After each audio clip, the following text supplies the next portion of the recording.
Welcome guys, my name is Jackson and today we're going to be building a infinite random world generator together in Unreal Engine 4.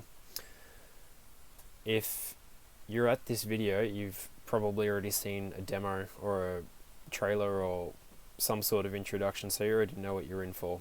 But basically what we're going to be doing, if I just paint a picture of it, is we're going to create a component for a player controller that you can just drop in your game to any character you want, the player character, and as they move through the world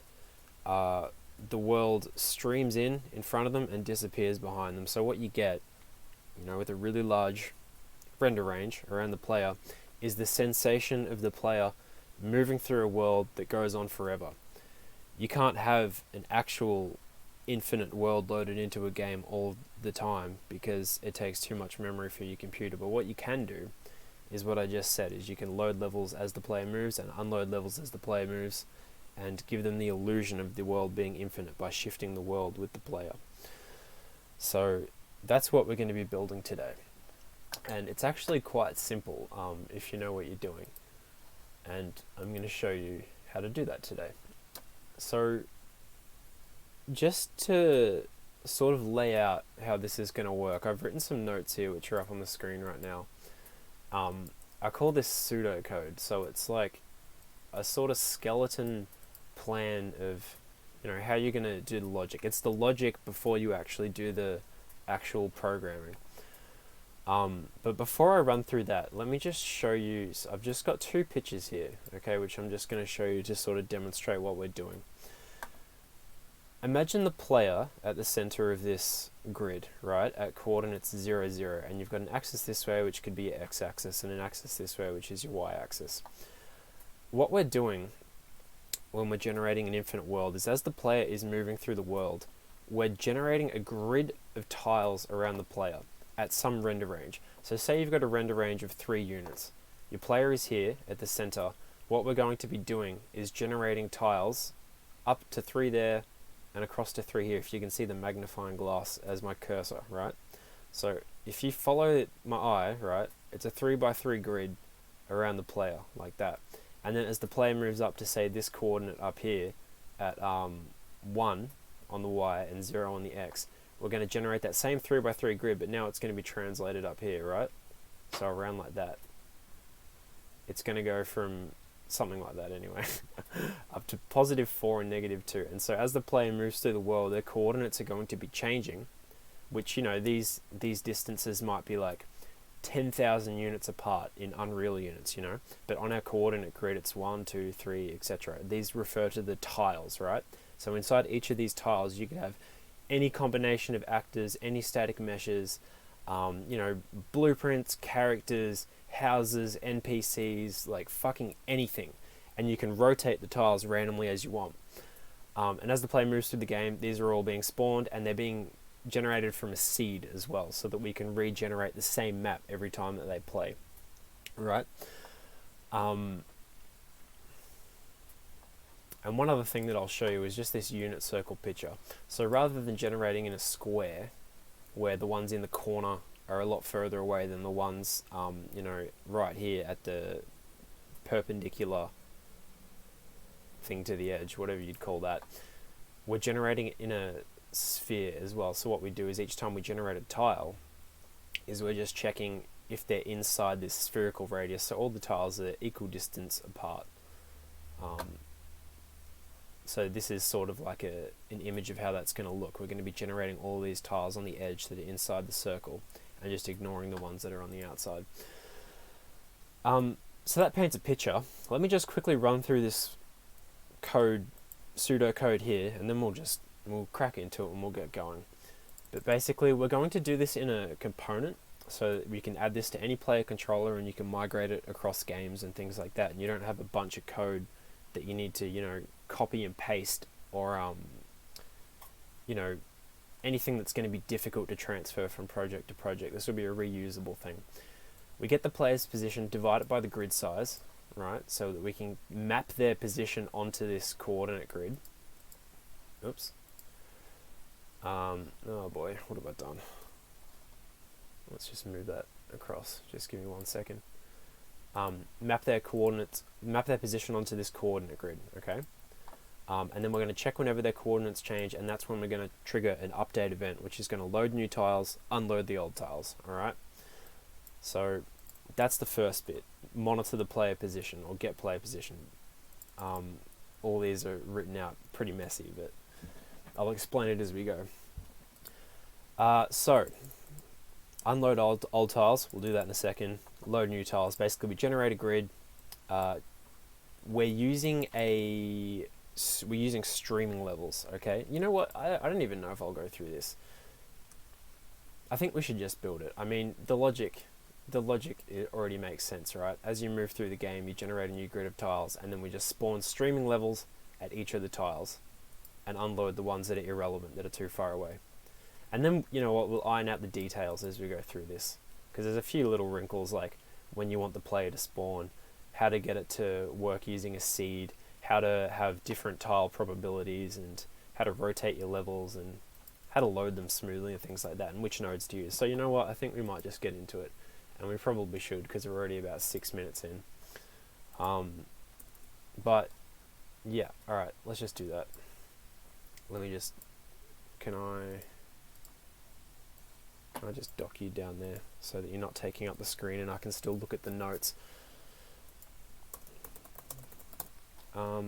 Alright, so what have we got here? This is just an empty third person template, okay? So if you go file, open your editor, new project. I've got starter content disabled for this, but you might want to enable it for yours, or you could just build this in your own project. It doesn't really matter. But you want it to be a third person template, okay? Just give me 1 second.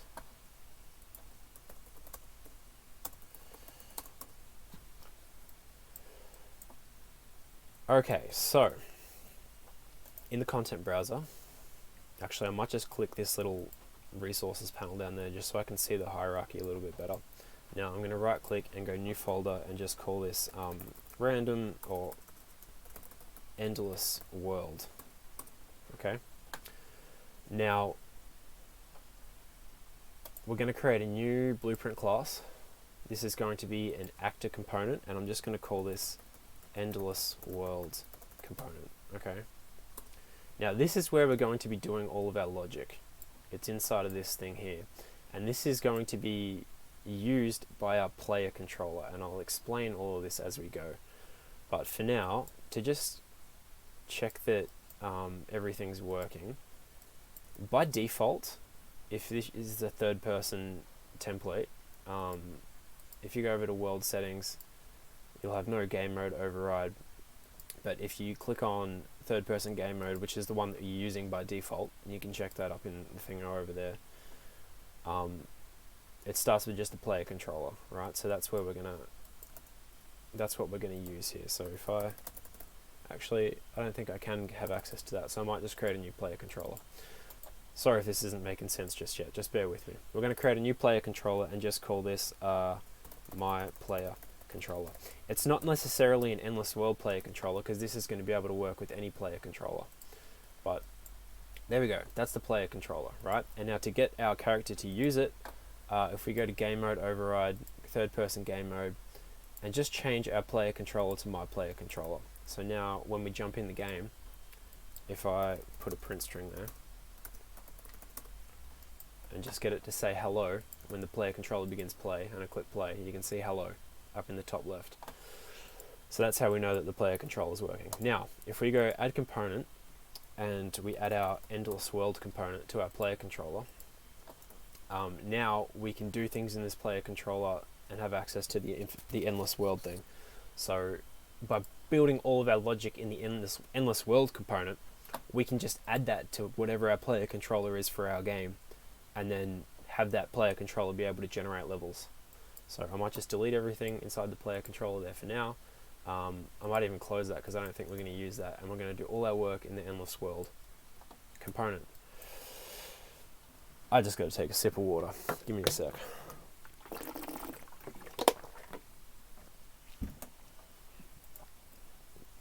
Okay, so begin play. What we're going to do is we're going to get the owner of the component, and we're going to cast to a player controller. This one. It doesn't have to be our specific player controller we just created. It can just be the cast player controller, because any player controller you have inherits from this class. And now we can save that to a reference and just call this PC for player controller ref, just so we got that for later. And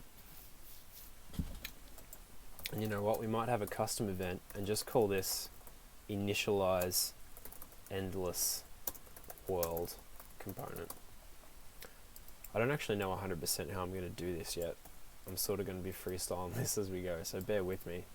It'll be transparent and I'll explain my logic, and hopefully you'll learn a thing or two from the thought process behind it all, rather than just copying, you know, what I'm doing.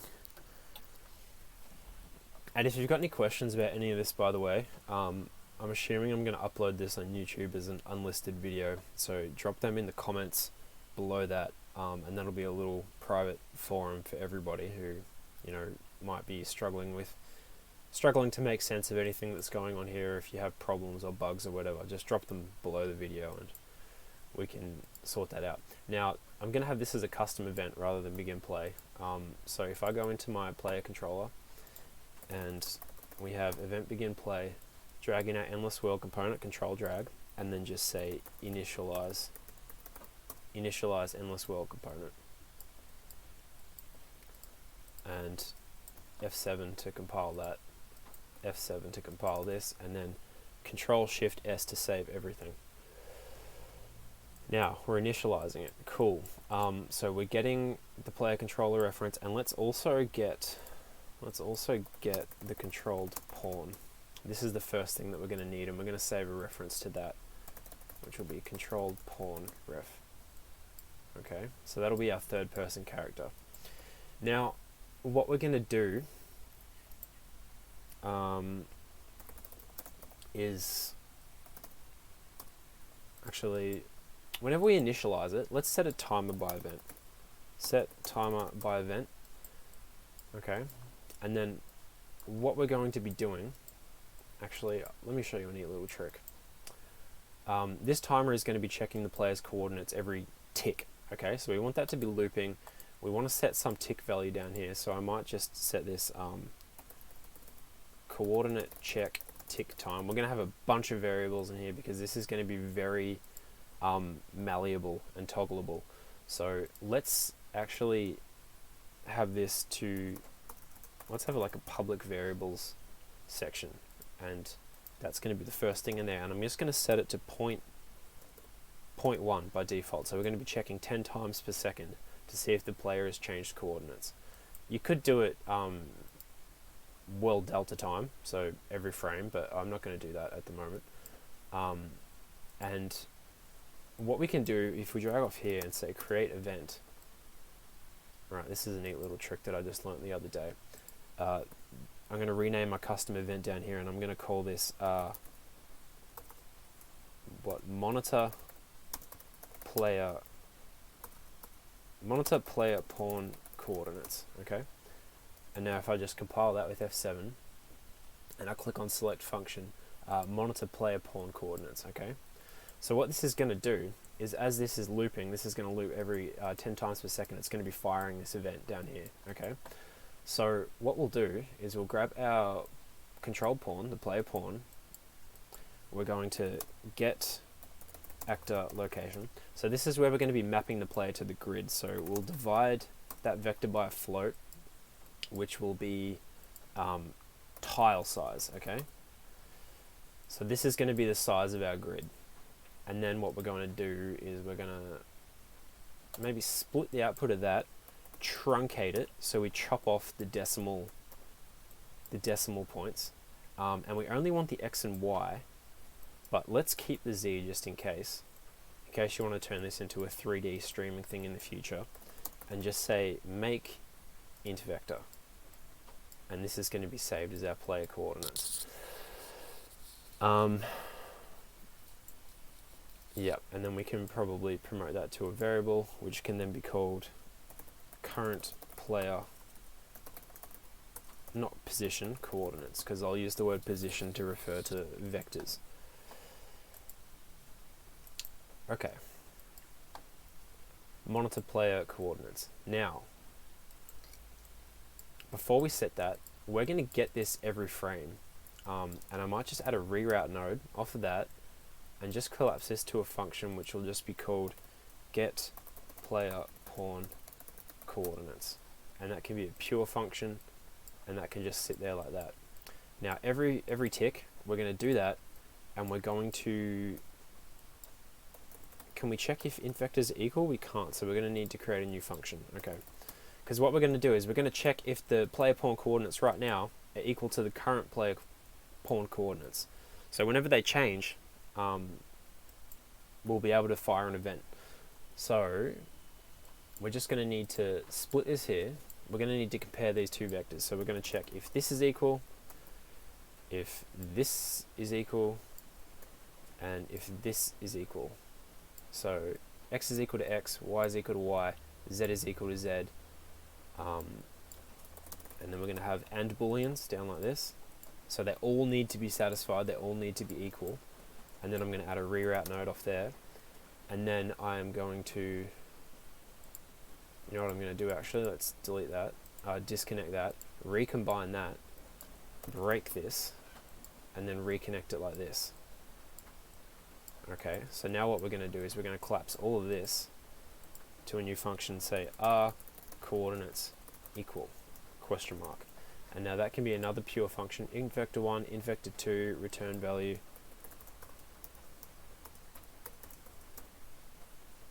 Yeah, that should do the job. So now we can reuse that later as well. That's going to be very handy. So, are they equal? Are they equal? We're going to need a branch there. I think I just left click while holding B to get a branch. If they're equal, do nothing. If they're not equal, then we're going to set the player coordinates to this one here, the new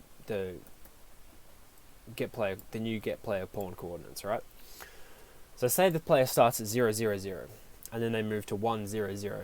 This is going to fire, right? Because this is going to be ticking all the time and checking and checking and checking, right? But it's only going to continue here when they're different, and then once it's set, they're no longer going to be different. So what we can do is we can use this down here to have a new event, which can be called player pawn changed coordinates.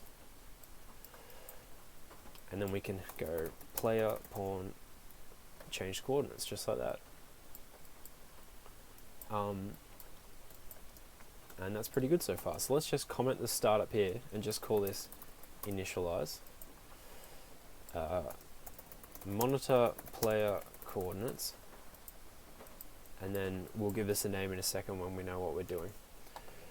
Now the tile size, we need to set that. Let's set this to maybe, I don't know, 5,000 I think might be a good size. It might be a bit big, but let's see. And now that's going to be another public variable because we're going to be able to change that. Current player coordinates is a private variable. Okay. So the player has changed coordinates. Now we want to start generating some tiles. So let's actually create a new function, which is going to be called generate new tiles. All right. Now this is where the fun stuff begins. But actually before that, let's crack open a new map, and yeah, maybe default, and let's test that this is working. So let's make the floor a little bit bigger. I might make the X and Y like 100 or something. Okay. And I'm just going to save that and just call this, actually I'm going to save it in my endless world thing, and I'm just going to call this endless world demo map.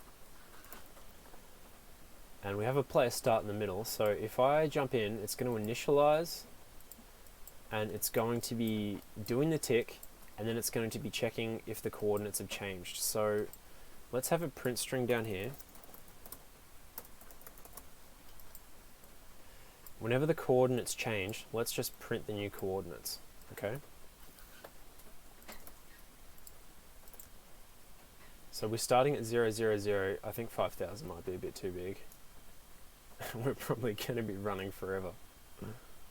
Okay, there we go. It's changed. So it's 1, 0, 0. And then if I keep running, actually, let's run in like this direction up here somewhere.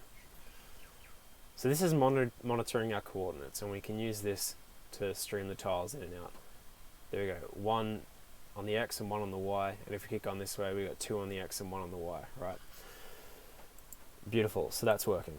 That's working like a dream.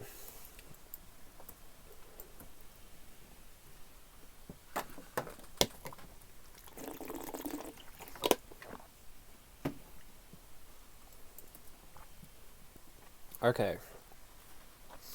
So let's generate the grid of the new tiles. This is pretty straightforward, but let's actually set up some tiles first. So let's delete, or we won't delete the floor, but what we'll do is we'll just keep some floor just right under the player there, just for now.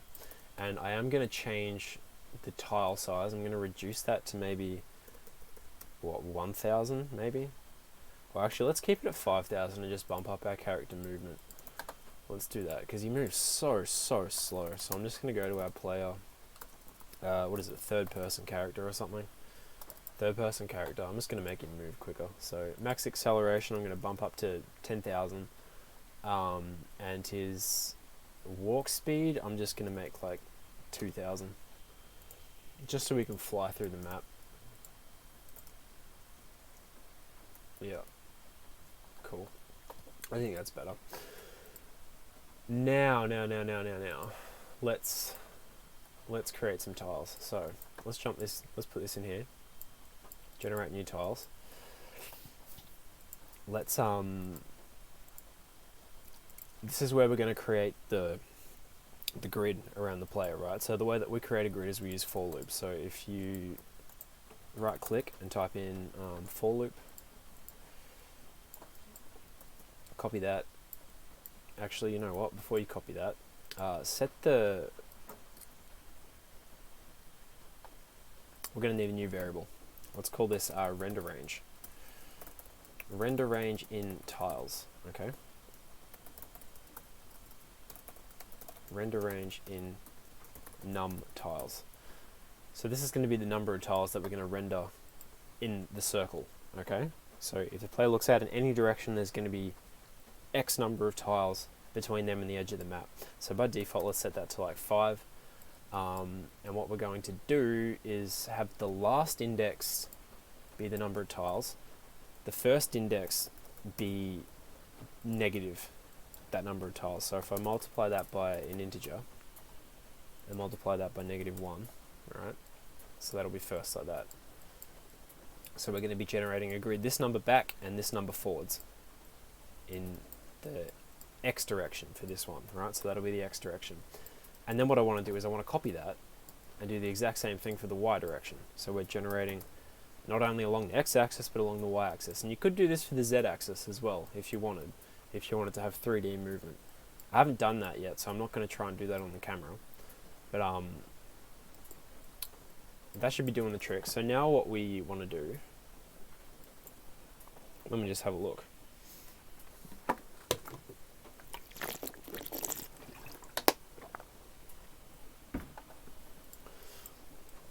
Let's grab that X.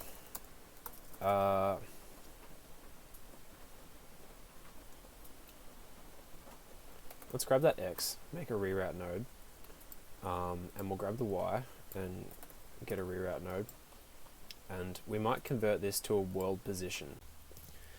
Alright, I'm back. I just had to have something to eat because I haven't eaten a whole lot today and my brain was starting to switch off. That's what happens when you when you don't have enough food. Or you have shit food, actually. But that's a topic for another time. Now, we just generated a square grid around the player. Now we need to check each of these generated coordinates to check if they are within the circle, the render range, because we don't want to be doing the ones in the corner. So let's just do a quick check for that. We need to take the generated coordinate and multiply that by a float. And this is going to convert it to that position in real units, not in our imaginary grid, but in Unreal Engine units. Okay, so we're multiplying it by the tile size because the grid is the spacing of the grid is of our tile size. Now we're going to make a vector from this, and then we're going to get the length of that vector, and then check if that is less than or equal to the render range, and the render range is the tile size multiplied by the render range in num tiles. Okay, it's the exact same as what we're doing above, except this is the render range instead of the coordinates up there. So if we put that in there, and then we hold B and left click for a branch, we can have this looking like that. And that's a little bit messy, but you know, it does the job. And I'm just going to comment this and say, are these coordinates inside the circular render range? Okay, and if they are, it's because the position of the coordinates is less than the render range in number of units multiplied by the tile size. So if they are, that's when we're going to do stuff with these coordinates. So what I might do now is I might drag this over here and say make int vector. Actually, I might just drag that over here again and just put a reroute node, and the x over here as well, and put a reroute node as well. So that's the x and that's the y below it.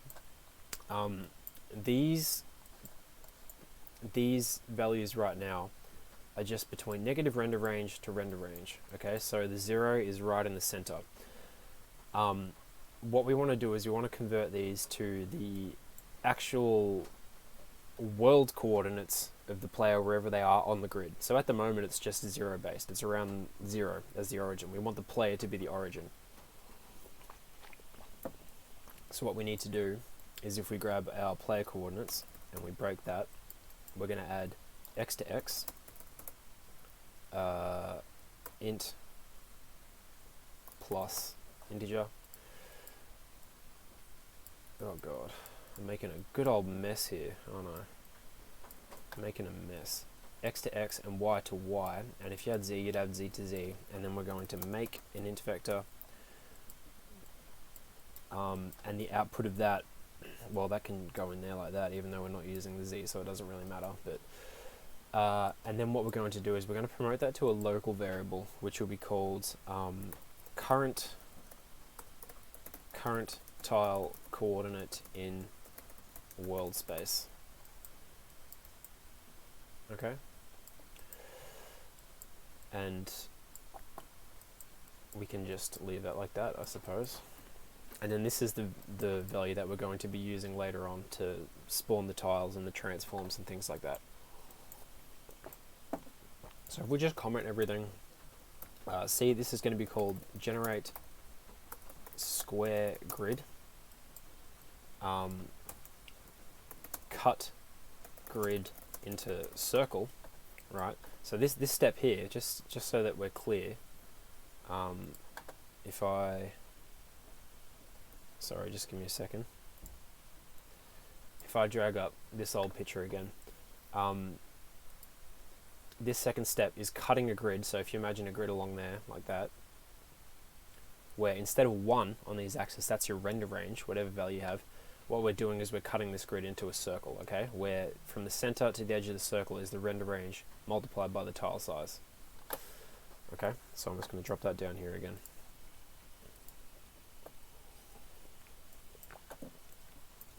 I'm sorry if this is repetitive, by the way, but I just really want to make sure that it's easy to understand. And if you know what I'm saying, like, you can just tap and skip through it, you know? If you're in a rush, you don't have to be in a rush all the time, you know, that's the other thing. We're having fun building an infinite world. It's a rainy day here as well, actually. The rain's quite nice. And now this here is convert loop values to world coordinates. Okay, so this is the actual world position on the grid. Okay, so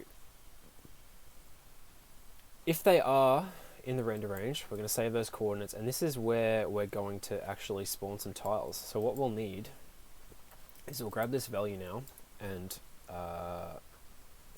let's use find item for an array, and we're going to create a new array, which is going to be a variable, and this is going to be called current, current or all loaded level coordinates. Okay, and if this returns -1, then it doesn't exist. So there's no level at those coordinates. Okay. So to comment this, I've got to comment everything so that this doesn't get, doesn't turn into a head fuck. Do these coordinates, or wait, hang on. Is there a tile at these coordinates already? Question mark. Or have I got that backwards? I think I've got that backwards. God, man. I've been doing too much dev lately. It's starting to fry my brain, I think. I think I need a couple of days off. If it's equal to -1, there is nothing at those coordinates. Are these coordinates empty? Question mark. Okay.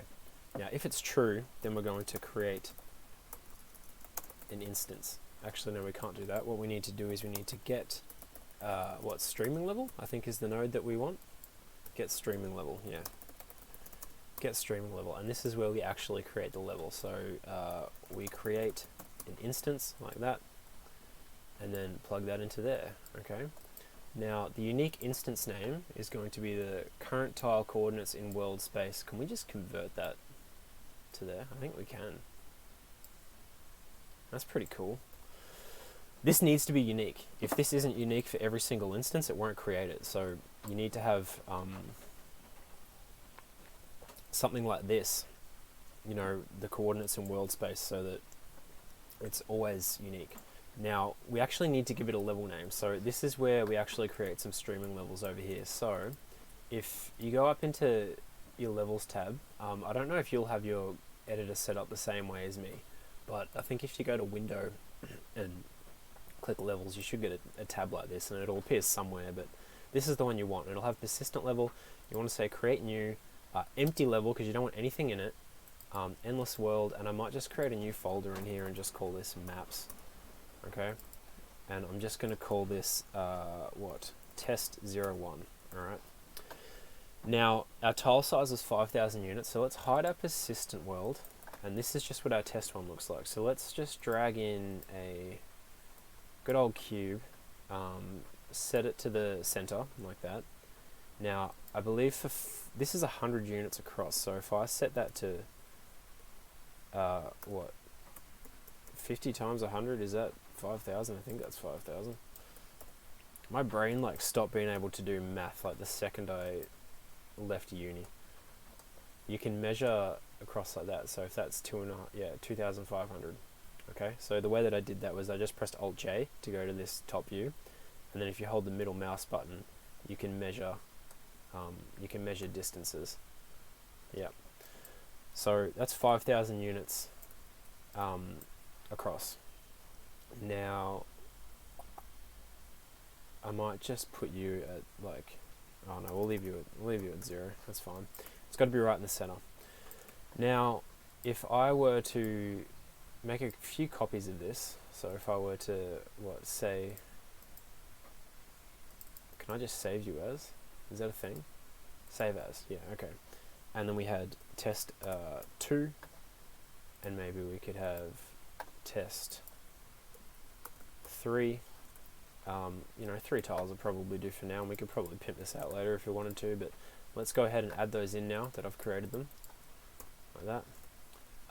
Let's leave 1 as it is. Let's pimp out 2. You got to double click on the level to make it highlighted in blue, right? So that's how you know which one you're editing. And now Alt drag that Z value. I'm going to make that 10, and this 50. Okay, and I'm just going to drag that across into the edge like that, just so we got a tile that looks like that. And then for the third tile, I might do something absolutely crazy and just chuck a sphere in, because I'm just so edgy. I'm so edgy. Who would do such a thing? That is just absolutely insane. And then I'm going to put a cube on it. Can you believe that? Who is this guy? Who does he think he is? Oh my god. Oh, it looks kind of like the tombstone. It's a little bit scary. I might put it like that so that it looks like a, I don't know, like a diving board or something. So anyway, I got our 3 tiles, right? So now, by the way, just before, actually no, I'll come back to that if I remember. Hopefully I remember. So now we need to get a package name, right? So we're going to pimp this out later, and we're going to have, you know, different probabilities for which tile you select, and we'll have like specific tiles and things like that. And you know what, actually, maybe we can just collapse this. Let's go actually grab those coordinates and feed those in like that with a reroute node, and then collapse this to get level for coordinates, for world coordinates. Just so that that's wrapped neatly in a nice little function, and then we can edit that later when we want to pimp it out. So this is going to be world coordinates, and this is going to be called level ref.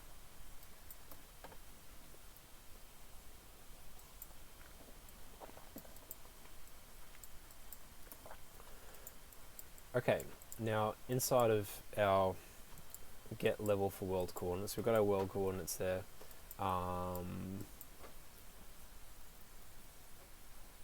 For now, all we're going to do is we're just going to say get copy from an array. The array can be a variable which can just be called level names. Public variable, right? You probably can't see what I'm doing there because my face is over it, but I wonder if I can actually, if I drag this, oh, that doesn't help. Yeah. Maybe if I put it over here. Yeah, that's what it looks like. So we got our public tab with all our different variables and things in it. That's going to freak me out having that over there. Oh my god. I hate change, apparently. Oh, but now you probably can't see the blueprint, so maybe what I'll do is I might put that back over there. Just for your sake, not for my sake. Anyway. So we have our level names array. This is where we're gonna fill this, by the way, with we'll get this from a data table later so that you can bulk edit and make it really quick, but for now just put test 1, test 2 and test 03, which were our level names, I believe. Did I get that right? Yeah, I did. It's very important that it's exactly correct. Now we're gonna get the last index of this. We're going to get a random element from this array. So this is how we do that. Get the last index and then get a random int in range from stream, okay, because we're going to be using a seed in a second.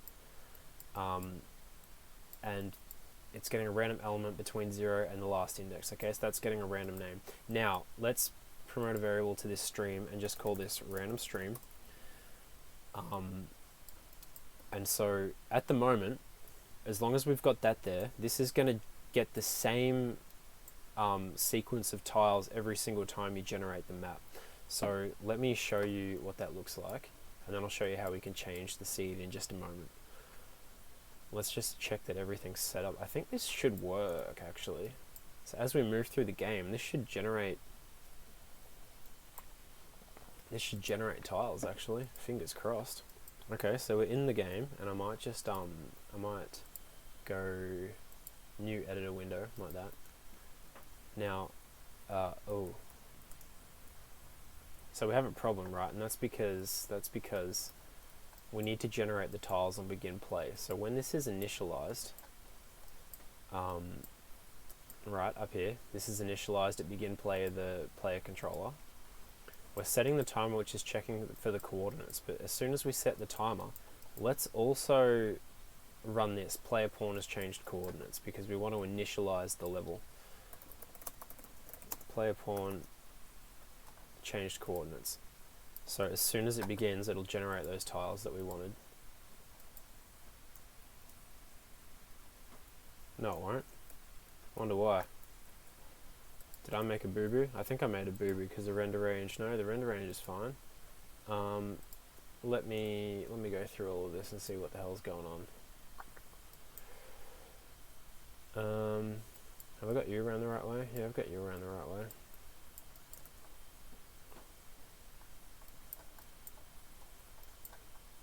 Oh no, we created the instance, but we haven't actually loaded the instance, so we've got to actually do something about that. That was silly of me. So set level transform. We need to tell the game where this level's going to be, because at the moment it's just nowhere. So we'll make a transform. Make a transform. The position is going to be... Oh, this looks different to how it did before. Oh boy. I think this used to... Oh my god! Alright, I'm going to stop playing with that before I break something. But it just freaks me out having this search result thing so big along the bottom. Anyway, that's not important. My comfort is not important. I'm here to do a tutorial. God, I'm turning into such a smartass. So if I control drag current tile, world coordinates and world space in, and then it could be useful to have a function to convert this to a world position. So let's do that.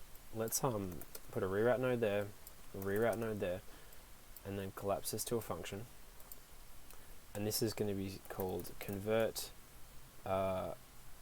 world coordinates to world position, or world vector, or something like that. It can be a pure function. Okay, these are going to be coordinates, and this is going to be world position, because we might use this later. So if I jump in there, we're going to break this, and we're going to multiply, oops, not by integer, we're going to multiply x by a float. We're going to multiply them all by floats actually, and they're all going to be multiplied by the tile size, so we can just copy that a few times. Okay, boom, boom, boom, and then make vector, make vector, x into x, y into y, and z into z. Okay, and that's converting the coordinates into a world position. So if we go back to generate new tiles, we're converting these coordinates to a world position. And now the last thing that we want to do is just create a rotation. So if we, can I just say like times float, scale rotator? No. Oh, let's say make rotator, actually. This will be easy. Make rotator. The z, we're only going to yaw it, so we're just going to be rotating it around the z-axis. Int multiplied by float. The float value is going to be 90 because we're only going to be rotating them increments of 90. And then here we're going to say random integer in range from stream, just like we did before, because we want to have the same rotations every time, between 0 and 3. So that's 0 rotation, 90 degrees, 100 degrees, 270 degrees. And when it gets to 4, it's 360 degrees, which is the same as 0. So if we put our random stream in there, now we'll get the same rotations every time as well. Okay.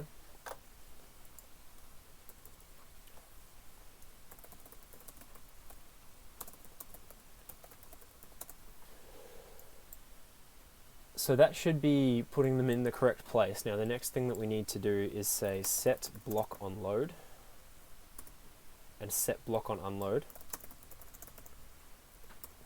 Okay, so we're going to save these, the values for these, as public variables. So let's promote that to a variable. Should block on load, question mark, and control W should, hang on, oh god, should block on unload. So we just want two booleans, both of those are public, put them in the public tab, plug them into their corresponding thingamabob. And now basically what this means is if should block on load is false, which I want it to be false, I'm just going to check that they're both false, right, over there.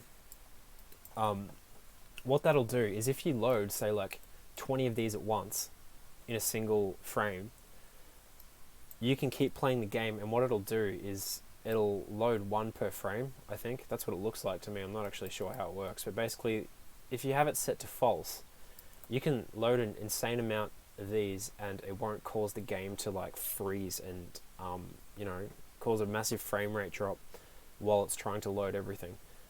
It's just a lot smoother this way. It just makes the game more it just feels smoother and like more immersive and less jarring when you approach the edge of a tile. Okay, so now the last thing that we need to do is just set should be loaded and should be visible. So I might actually create a new function for that. So I'm just going to add a reroute node there and promote this, collapse this to a function, and say toggle or set level visibility. Okay, and this is going to be streaming level ref.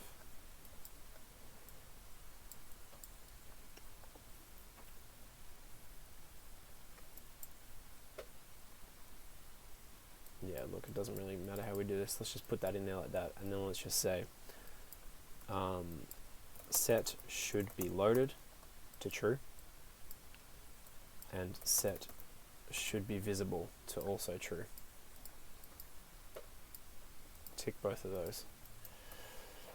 Okay, now. There's actually a lot of work involved in this, isn't it? It's quite a few steps. I might just put those actually into there. Set should be loaded like that. And now if I go back into here, set that to true. Because we might use that again later, that's why I've got that set as a function. We might not though, so I don't know. I think that'll do the job, so let's jump in now. I said this before and it didn't do the job. It's still not working. Okay. So it's now 12:38 and I just spent about 2 hours trying to figure out why the fuck this wasn't working, and it was a nightmare. It was a nightmare because I thought it was something complicated. I thought I'd gone wrong somewhere, or maybe because I've never done this in a component, right? So the component, usually I do it in the player controller. I thought maybe the component couldn't do it, or I'd made some error or something along the way, but it turns out what the problem was is this unique instance name thing. The way that we had it set up was just like that, right? Apparently if it's like that, it just doesn't want to work. And there's nothing on the forums about it. There's nothing anywhere about it. I tried every other thing and then tried to check if the instance name was broken, and it turns out that the instance name was the problem. So what we need to do is use an append here instead. Grab this, the current tile coordinate in world space, and break it, and just convert that to a string, so that'll just be a number, and then put an X there, oops, and then convert that to a number, and then if you want to have the Z in there, you can have the Z there as well. But for some reason you cannot just convert that like that, because it just breaks it. And what happens is whenever you go to set these to visible or should be loaded, it'll change the boolean, but they'll never actually load for some reason. I don't know. But anyway, I've changed a bunch of shit, and I've gone back and I've tried to make it exactly how it was before.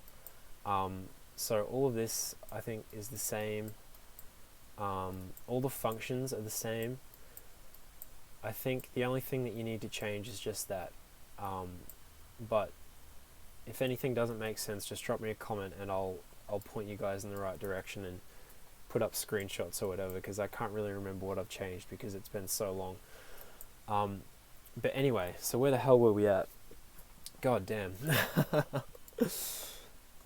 This is creating all of the instances. So now if we comment all of this, I can call this create level instance and load. Wait, create level instance, load, and make visible. Okay, because that's what's happening down here. We're loading it and making it visible. Oh boy, what a nightmare. And let's just jump in. Alright, the only other thing I changed was just the sky color, because I thought I might not have been able to see them on the ground. So if I could probably just convert that back to how it was. Oh, that's kind of cool. What did I just do there? And my floor. Let me just drop that back as well. Oh my god, where'd it go? Yeah, okay. So we should be back to how it was. I'm so sorry if that just threw everyone for a loop. But now if you jump in the game and you run around, we have tiles generating off in the distance. So we have some problems there. Don't worry about that. We'll correct that in just a moment. So I just want to bump up my render range to maybe like 5 or something like that, just so they appear off a bit further in the distance. Man, I'm so salty about this. Oh my god. I thought this whole thing was just going to take like an hour or something, but fucking spent 2 hours debugging. But anyway, look at that. That's looking brilliant. They're all off in the distance, and you can see as we move through, they're continuing to spawn. Now they're not despawning behind us yet. We'll do that in just a moment. But you can see that it's working, and you can see that the unbuilt objects is racking up. So one thing that you need to do, and we'll deal with these errors in a second, when you're working with infinite worlds, is you can't build the lighting if you're using a like light source with shadows and things. So what you need to do is just change your light source to movable, maybe change your skylight to movable as well, and now if we jump in, all that shit will just be built as you go. And having it as movable is also cool, because you could have a day and night cycle, and if you wanted, that might be completely irrelevant for your game, but you could have a day and night cycle and the shadows will be updated in real time. Okay, so now let's fix these errors, and those errors are coming from generate new tiles. What's happening is every time we change the coordinates, we're generating the circle around the player. We're checking if each coordinate's empty, and if it's empty, we're attempting to spawn a level. Now, this is re-attempting to spawn the same level, even if that level already exists. So what we need to do is, let's just make some room over here. And are these coordinates empty? Oh, so we've already got the check-in, but what we need to do is we need to actually add these coordinates to this array, so that next time this fires, this will actually be able to find the result in there, and then this will return false, and it won't try and spawn the same tile in the same spot. So before we actually create the level instance, let's just say add array, add element to array. And basically this array, all loaded level coordinates, so we're just keeping track of every single coordinate of every tile that we've created. Okay, so we're going to add that, and you know what, we might do that after we spawn the level, so I'm just going to cut that, and I'm going to put this over here like this. Okay, and that's create the level instance, load, make visible, blah blah blah. And now what we want to do is, this is where we'll put the add to array. Okay, so we're saving the current tile coordinate generated by the loop here, okay, in world space. We're adding that to an array, and we're also going to have another array, which is going to be a reference to the level instance, and we're going to use this to unload the level later. So just plug that into there, and then you can promote this to a variable, which will be all loaded streaming level instance refs. I mean, that's a really long name, but it's descriptive. Now, save references to level and coordinates. Okay, so now if we jump in, I just spawned through the floor because my player start is a bit too low. Or maybe what I'll do is I'll just move my floor up a little bit like that. We'll have to manage the spawning afterwards. We'll do that at the very end. Okay, so I'm just spawning on a tile in the persistent world at the moment. And I mean, that's fine if you want to just do that for your game. But yeah, so now we're in here, and you can see them all spawning off in the distance. Okay, and now if we close, we get no errors, because it's not trying to produce the same level twice. If it tries to produce the same level twice with the same name here, whenever it tries to use that value to set the transform, whatever, this won't exist, because it can't create a second one with the same name, so it just fails. So that's where the errors were coming from. These were accessing an invalid level. Okay, guys. I think now what we want to do is unload the old tiles. So if we go back into our event graph, we're going to double click there and then collapse this to a function, which is going to be called remove old tiles. And we want to remove the old tiles before we generate the new tiles. just for performance, so that we have less tiles in the world at any given time. Okay, so now removing old tiles is a lot more straightforward than adding new tiles. All we need to do is, I might just put these next to each other. I hope you can see that under my face. But my all loaded level coordinates and all loaded streaming level instance references, they're both in sync, right? So if I get element 3 of that, that's going to correspond to element 3 of that. Now, for all loaded level coordinates, actually, you know what? That's not what we want. What we need to do here is we need to distinguish between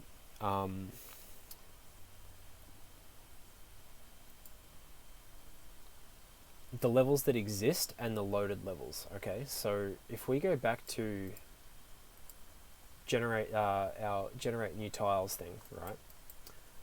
We're checking if the coordinates are empty. Okay, now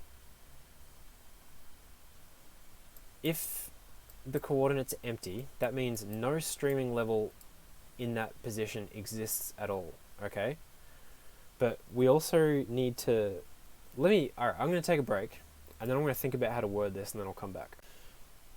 Okay, so what happens here is we need to make a distinction between the streaming levels that exist and the streaming levels that are loaded, because what we're doing when we're changing coordinates, if no instance exists at the place where we want a level to be, we need to create an instance, right? So that's the first step. But then what we want to do is, as the player's going back and forward, if they return to a level that we've already created, one that already has an instance, we don't want to recreate the instance, but instead what we want to do is we just want to toggle should be loaded and should be visible, okay? So this whole create instance thing, this only happens once per game, and then this level visibility thing can turn on and off depending on, you know, if the player is moving back and forwards. So a better way to organize all of this here is I'm going to cut out the set level visibility bit, reconnect these like this, and you know, this can actually extend all the way over like that comment, right? Because this is creating the level instance. Let's actually just call that create level instance for first time, right? I want to make this very clear. Oops. Create level instance for first time, because that's what we're doing. Now, if we're creating a level instance for the first time, we also want it to be visible, because it's suddenly become relevant to the player. So then what we do is we attach this onto the end. So this will just be make level visible. Alright. Now, this comment here, are these coordinates empty? Let's re-describe this. Do these coordinates have a streaming level? Oh, hang on, we've got that backwards. Do these coordinates not have a streaming level? Question mark. If that's true, they don't have a streaming level, then create the streaming level, okay? But, if it doesn't have a streaming level, or if it does have a streaming level, and it is relevant, we need to make that level visible, okay? So we skip this whole part, the creating the level instance, but we still want to make the level visible. So the way that we do that is we copy the set visibility node, we can plug that into there, should be loaded is going to be true, but now we need to get a reference to the streaming level, and the way that we do that is we use these arrays that we set up earlier. So I might just move this over here just in case my face is covering that again. So I'm going to rename these because these aren't loaded levels, right?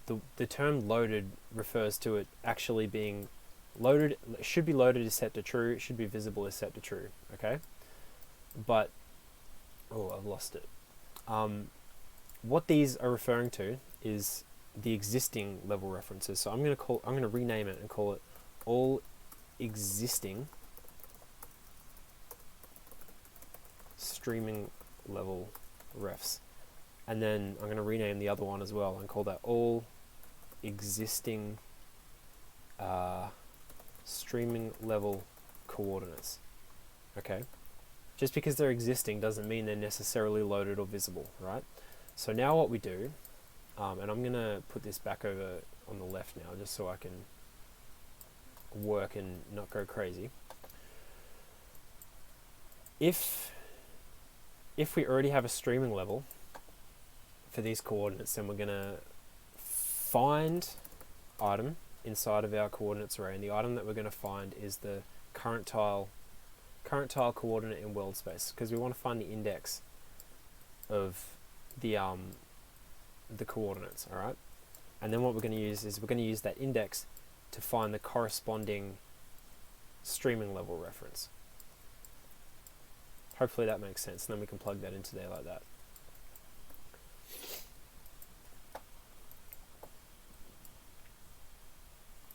So actually, you know what? Since we used that find thing, we've already done that down there. So what we could actually do is we could delete that, cut this, delete that. I might just move some of this up here so that it's less vertical. And I could paste this down here. And because what we've done, right, is we've already found the index of the coordinates, right? So we can just use that there. Oh, and plug that straight into there. Alright, just like that.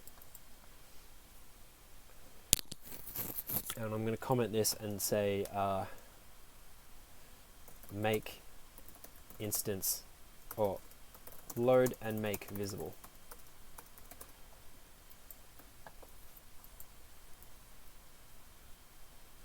Okay, so let's just jump in and just try that. Nope, took a while to load in, but that's fine. Yeah.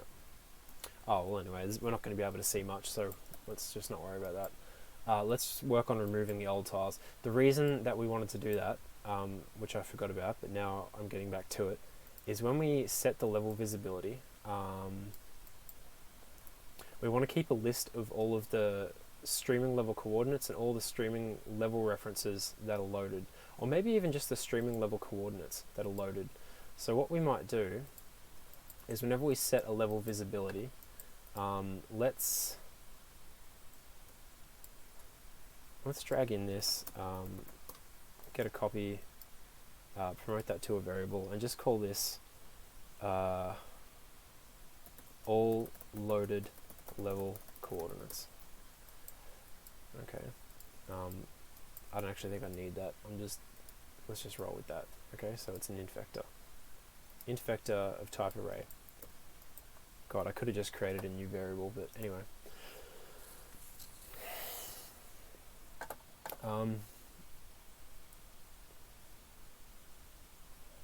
Okay, so let's have a branch here. Now, it should be loaded. If should be loaded is set to true, that means we're loading a level in.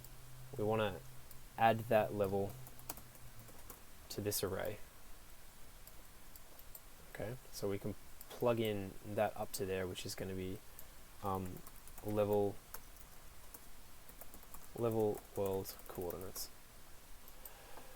And if we're making it invisible, we want to remove that element from there. Okay, so this is keeping a track of all the ones that are visible and loaded. Now, what's this? Working by reference. I don't think it needs to be passed by reference. So you can just hit that drop down and then just tick that, because it's just an int vector. So when we go to remove the old tiles, what we need to do is we need to go through all the loaded level coordinates, do a for each loop, and just check. Can we convert world coordinates to world position? So that'll work, okay. And we're just going to check if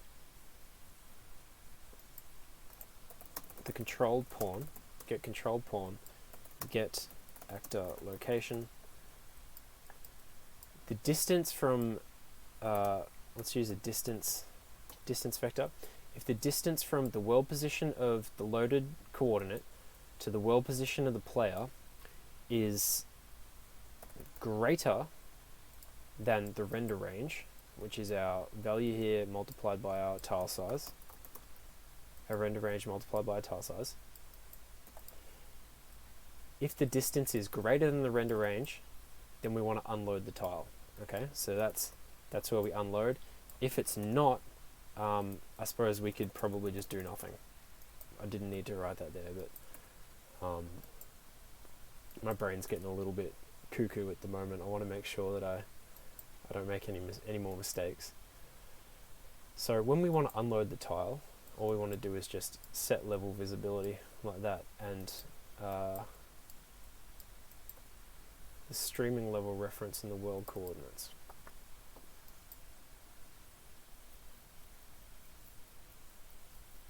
You know what we can do inside of this set level visibility thing?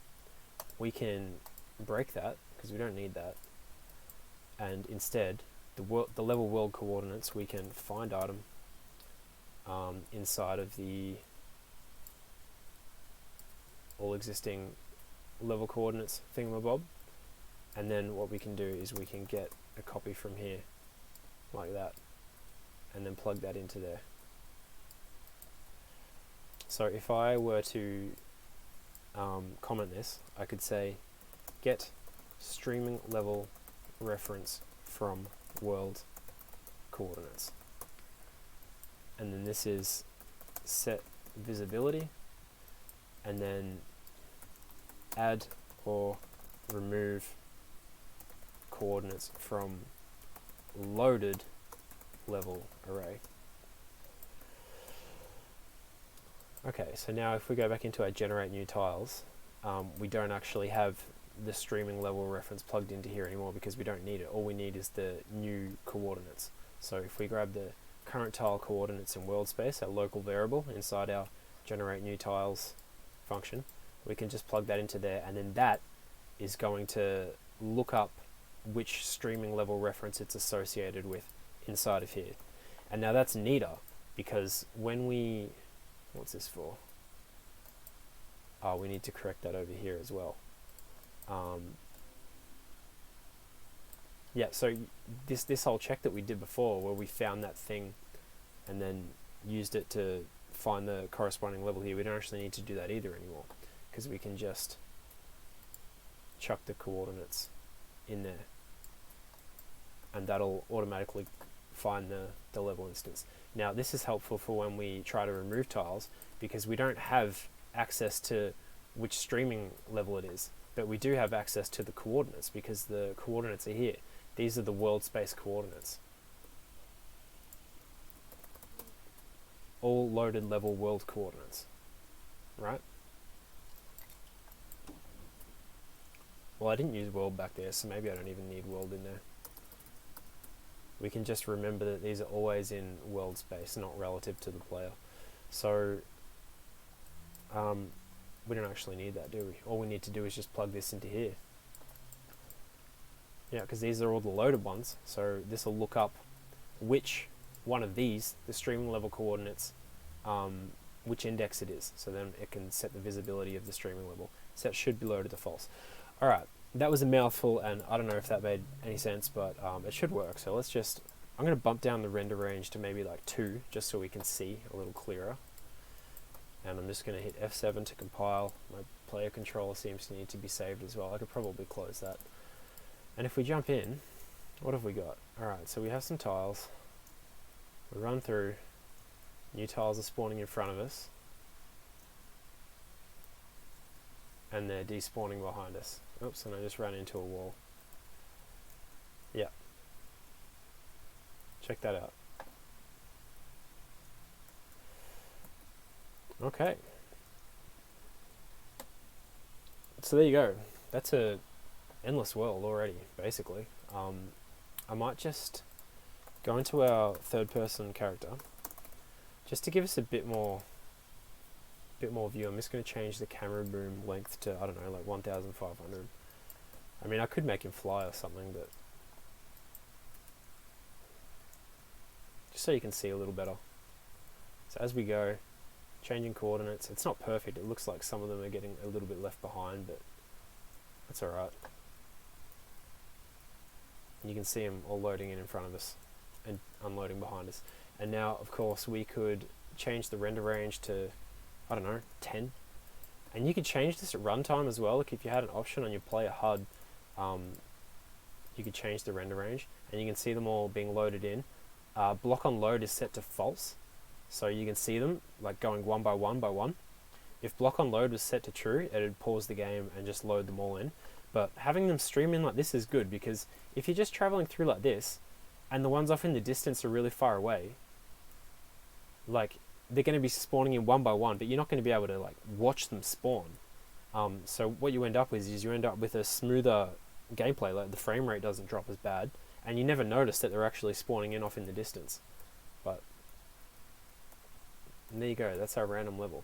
And there is a bit of a frame rate drop when you cross over to the tiles, but when you're in a packaged game, I've noticed in my own games that it's like 1,000 times smoother. So that's just something to keep in mind, that the performance when you're in the editor isn't necessarily going to be as bad as it is in the packaged game. Like in the packaged game, it's usually much better. Okay, so I'm just going to have a quick look at the notes that I've got. So something else that we need to do is, well, we don't have to do anything else, but because that's basically the random world. But let's look at how to do maybe custom tiles, probabilities on different tiles. We'll set up our tiles on a data table so that you can edit them a lot quicker. And how to change the seed. I'll quickly just show you how to change the seed. That's pretty easy. So basically, whenever you initialize this, way up here, this here could actually be an initialized function. So I might collapse that and just call this initialize, just initialize. This stuff I might keep separate because that's calling events, but in here, what we can do is grab our random stream and set random stream seed, and then just promote that to a variable and just call this seed, and then that can be a public variable. Alright, and now I don't know, I'll set that to to 420 by default, the first number that you always want to set for any variable where you have an option. And let's bump down our render range to maybe like 3 or something, just so that I can test it nice and quickly. And let's see what tiles we get. So if I spawn in, right, you can see we have that pillar over there, L shape, right? Now if I spawn in again, pillar, L shape, it's exactly the same because that's the seed. Now if I were to change the seed to 421 or whatever number you want, let me just save everything. Now you see we get a different generation. So we have pillar, L shape, pillar, L shape, right? So it's exactly the same. Simple as that. That's how you use a seed, because we already set it all up. We set it all up in the generate new tiles thing. So whenever we're rotating it, we're using the random stream, and whenever we get a streaming level, oops, that's the wrong one, get level for world coordinates, we're setting that up to use the random stream. So you get the same results every time. Now, I'll be back in a sec. Okay, so the last thing that I'll show you how to do is how to have different tiles with different probabilities. So instead of just having like a random selection of tiles, and it just being random every time, like maybe, you know, you have some tiles that have like some treasure on them or some shit like that, and you want them to spawn less likely than other ones. And what we'll also do is we'll have like a specific tile thing. So maybe you want like a particular tile off at, you know, coordinates 1010 or something like that. But you know, this is the random world already. Like you could put in as many tiles as you want, bump up the render range, and just fucking send it, and just go forever and ever and ever, and the world will be infinite. So you know, you could build hundreds of different tiles and just create a really diverse world as it is. But let's look at how to have different data tables for the levels that you use. So rather than have the level names be stored in here, inside of the component, we can get the levels from a data table. So let's go into our endless world folder. I'm just going to put my map inside of maps because that's where it belongs. And let's create a new blueprint structure called random level, or endless world info underscore struct. Okay, so this is going to be a row in a data table. So what it's going to have is level names, a list of level names for the world, and each level is going to have a probability. Okay, level probabilities, and that's going to be a float. Okay, now we might also have, so actually let me rename this. This can be random level names, and this can be random level probabilities. Random level probabilities. And then what we'll also have is we'll have specific level names, right? And that's going to be of type name. And then we'll also have specific level coordinates. And that's going to be of type int vector. Okay? So we can leave that like that. Let's go and create a data table. Right click in your content browser, go to miscellaneous data table, and the structure that we're going to be using is endless struct. It doesn't matter which one you select, I think they're both the same. I have no idea why it shows two of them. That's always been so weird to me, but just pick one. And it's just going to be called endless world info underscore data table. Okay, now we're adding a row. The row name, you could use whatever system you want for the row name, but what I'm going to do is if I rename the row name, I'm going to call it our level name. So we're going to have endless world demo map, and whenever we're on endless world demo map and we're using the endless world component, it's going to find the info for that map from this data table. Okay, so the way that it's going to do that, let me show you how it's going to do that. In our initialize function, right at the start, after we set the stream and all of that, let's say get data table row. Okay. The data table row that we're going to be getting is the get current level name, right? Because we're getting the information for this level, and the data table is going to be our endless world data table info.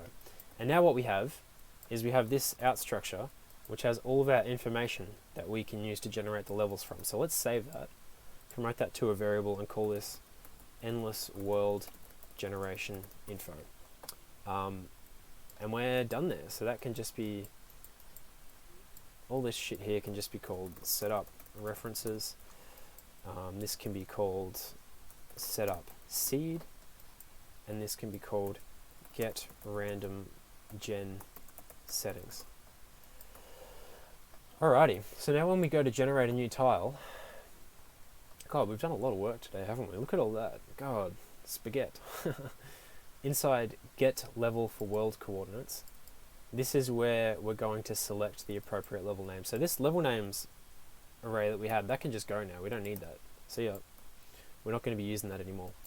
What we are going to be using is our endless world generation info. So we could break that. And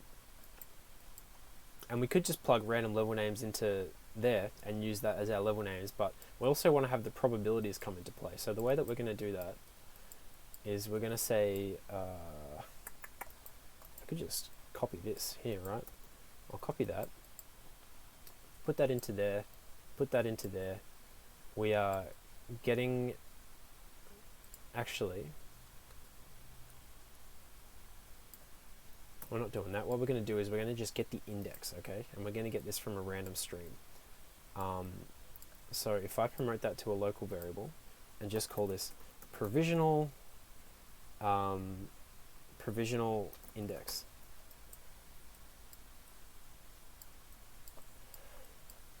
So what we're doing is we're just getting the length of the random levels array, or the last index, and we're just picking a random element of it, okay, and just saving the index. And then what we're going to do with that index is we're going to get a copy of this here. Alright, we're going to get a copy of that there, and we're going to run that probability and see if we should actually use this index. And if this fails, then we're going to select another one. And that's how we're going to have probabilities working. So, we're getting the probability, and we're going to get a random float from stream. Random float from stream. The stream is our random stream, so we can connect that to there. And if the random float from stream is less than or equal to the probability from the table, then that's going to be a success, okay? So say, for example, the probability from the table is 0.5. You want a 0.5% chance, or a 50% chance that that given tile will spawn, right? So if the probability from the table is 0.5, you get a random float from stream, which is between 0 and 1. If it's 0.4, then that's a success. Go ahead and use that. If this returns a value of, say, 0.7, which is greater, then it's going to be a fail, okay? So if you have a threshold value of like 0.1 here, so it's a very rare tile, it's going to be very rare, or it'll be a 10% chance that it'll ever succeed, because this gets a value between 0 and 1. And if this is 0.1, then it's going to generate a value between 0 and 0.1 for it to be a success. Okay, so anyway, if it is less, then it succeeds, and then we go ahead and we use that index to get the level name. So.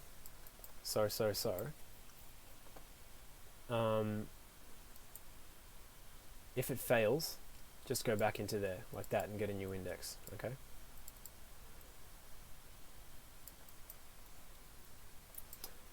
Now when it succeeds, which it will sooner or later, because you're going to have a lot of tiles in there that'll have a probability of 1, and it'll eventually just select one, and then that'll be it. If the probability is 1, it'll always succeed. So then we can grab that provisional index and just plug that into here, actually, can't we? Just plug that into there and copy this and just get that element of the random level names array. Okay, so that's simple as that. Let's test that before we do the specific levels. So inside the data table, let's add some information. Let's add our 3 levels: test 01, test 02. I don't think they need to be capitalized, but I'm going to change it just in case. Test 03, and the probabilities of each are 1, 1, and 0.1. Okay, so test 3 is going to be the rare one. Now if we look at test 3, that's the one with the L shape, alright? So if we jump in now, we have one of the L shapes just there, but notice that that's the only one. We don't have any of the other ones as L shapes, and if we run through the map, we're not getting many L shapes, because it's only a 10% chance. The value is 0.1, so they're going to be a lot rarer. I wonder if we're ever going to get one. Can we please get another one? I'd like another one, please. There we go. So whenever that tile is selected, it's a 1 in 10 chance that it'll actually get to spawn. So that's how you do different probabilities. Pretty simple system. Now if you want to do specific levels, let's create a new level. Let's save as test 3, and just call this test underscore S for special 1, okay? And then we'll add that in, test for special 1, and perhaps this one can be the good old L shape, but with the Unreal Man fucking material on it, okay? So, I don't know, you'd have like power-ups or whatever there, but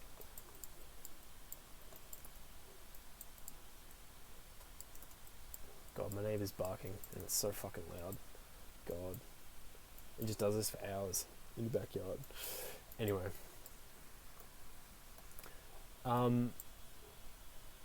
So, if it's a... Let's just put that over there. Let's put this over here. And let's actually comment all of this and call this select random level with probabilities. Okay. So now, before we do that, we just want to check if there's a specific level at these coordinates, right? So if we copy this whole thing over there, our endless world info structure, and we can say find item in the specific level coordinates, see if we can find the world coordinates that we're up to. Now, if this is equal to -1, that means there's no specific level, okay? So if there's no specific level, then that can just go into there and we can select a random level. So this all here should select random level, question mark. And if that's false, then that means we've actually got a specific level that we need to select. So if we do find the item, then what we're going to do is we're going to get that index, a copy of that index from the specific level names. And then actually that's all we have to do, and then that's going to be the return node. Alright, so we can put that down there and just plug that in, and that'll give us our specific level. So for example, specific level test underscore S01, which is what I think we called it, yep. And the coordinates that we want that to spawn at, I don't know, 3 and 3. Let's go 3 and 3. And I don't actually know which way 3 and 3 is, but let's look at our coordinates. Alright, X is up that way, Y is that way. So if we run out this way, hopefully I'm running the right way. Yeah, there it is. See that? So now we've got a specific level there. Easy as that. I think that's just about all of it, guys. I think that's just about all of it. Yep, that's all of it. So, like I said, if you have any questions about any of this, drop them below the video. This will be an unlisted video on YouTube, so we'll have the comments section as sort of like a help/troubleshooting forum if we need it. I might do a part 2 to this in the future. So, in that, I'm thinking I might cover like different biomes, maybe like entity spawning, so things like AI, items like navigation and things like that. The thing with AI, because they're more like logic intensive than just static map things, you want them to spawn at a smaller render range. So you might have maps going off for like a render range of like 20 tiles or something like that. But then for your entities, you only want them to spawn perhaps 5 in the distance. So that could be something that we could look at. We could look at saving the state of these as well. We've already got the seed regenerating the same maps, so that's a good start. But what can be cool is like, I don't know if we'll do this or not, but if you have like AI or something spawning on the map, and you defeat like half of the AI and then leave the map, and the map despawns, if you want the player to be able to revisit that particular tile and have the state of that tile be remembered, that's something that we could look at implementing as well. So you use the seed to do the first run, the first generation of the map, and then if a tile has already been loaded and a save game thing exists for it, then you could load that save game to generate that specific tile when you generate it the next time. So I hope that was helpful, guys. Let me know if that was helpful, if you enjoyed this sort of thing, and if you'd like a part 2. I think the biomes would be a very cool thing to do. Maybe we could also look at giving the tiles like different noise heights as well. So instead of them all being on the flat plane, we could have them start to move up and down in like hills and things like that. So I don't know, that could be interesting if that's what you'd like. Drop me any suggestions of things that you might like to see added to this, and I'll see if I can get around to doing it. But thank you for purchasing this little course thing. The project files are available as well if you want the project files.